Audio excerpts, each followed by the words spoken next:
Praise be Jesus Christ, now and forever. So before I get to the topic of the day, this week I've been doing a lot of decluttering.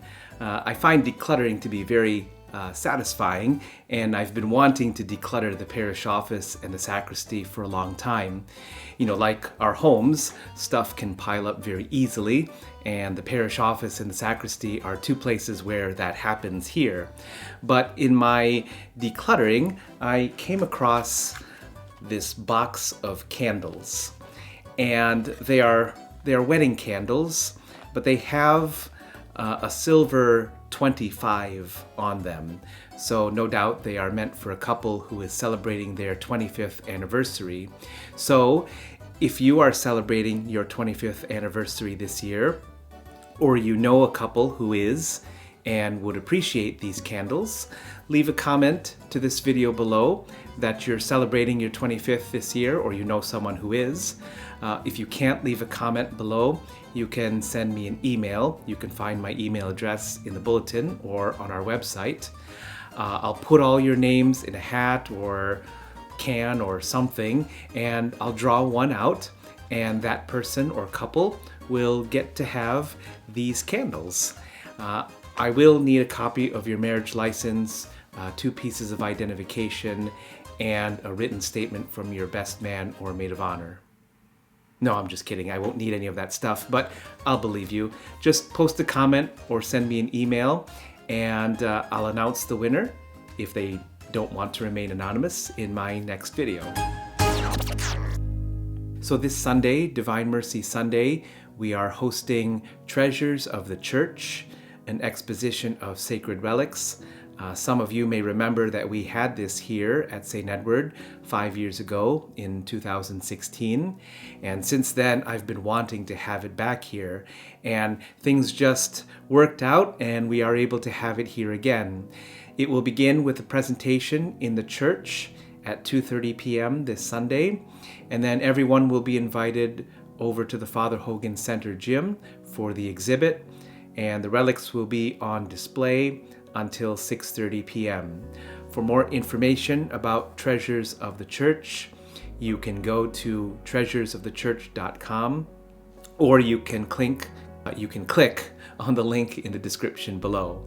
According to the Archdiocese of Detroit, we are limited to 50% capacity in the Father Hogan Center gym, and everyone, of course, is asked to observe the usual COVID guidelines. But this is a great opportunity to have the relics here, and I hope that you will take advantage of it. So what is it about relics that make them special? I mean, non-Catholics, when we talk about relics, sometimes they look at us like we're weirdos or something. Not only do some of them think that we are worshiping saints, which we're not.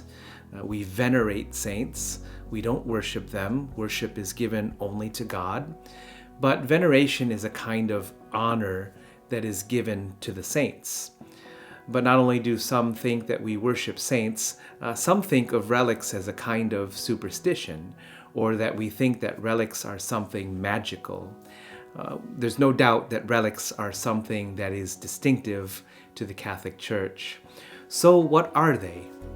Well, relics are physical things that are associated with the saints. First-class relics are the body or part of the body of a saint. Second-class relics are something that a saint owned, like a habit or a chalice. Third-class relics are something that a saint touched, or something that was touched to a relic of a saint. You can see behind me, I have some relics of my own. I also have this relic here of St. Edward, which some of you have seen before. I also have a couple of these badges of Blessed Solanus Casey, and maybe some of you have these as well. So I have this badge here that says, cloth touched to the tomb of Father Solanus. So this is a third-class relic. And then I have this one here that says, piece of clothing worn by Father Solanus. So this would be considered a second-class relic. So some of you may have relics at home that you never realized were relics. Relics are sacred objects, so they must be treated with the reverence that they deserve. Relics remind us that we have a history. They connect us to our past. The church, the Catholic faith, is not a novelty. The church wasn't born at Synod 16 or Vatican II. We aren't the church of what's happening now. The church has a long history and tradition that has been handed down over centuries.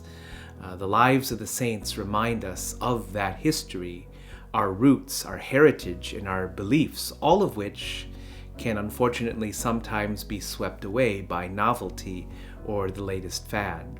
So relics really help us to remain connected to our past. But relics are also physical connections to the sacred. They make the saints real because they are real. But sometimes we might think of saints as sort of these legendary figures of times past. But the saints are real, and they are real to us today. Saints are men and women who lived real lives. They were human like us. They were sinners like us. They weren't born saints, but they chose to become saints by striving for holiness. Some were popes, bishops, priests, or nuns. Some were husbands or wives. Some died at an old age. Some died at a young age. Some were consecrated virgins. Some were ordinary men and women who lived heroically faithful lives. Actually, they all lived heroically faithful lives, whatever their state of life was. But the point is that they were real, and relics connect us to them in a very tangible way. Relics connect us to the saints and the lives that they lived. And because they remind us that they are real, relics remind us that we can converse with them, we can pray to them, we can ask for their intercession.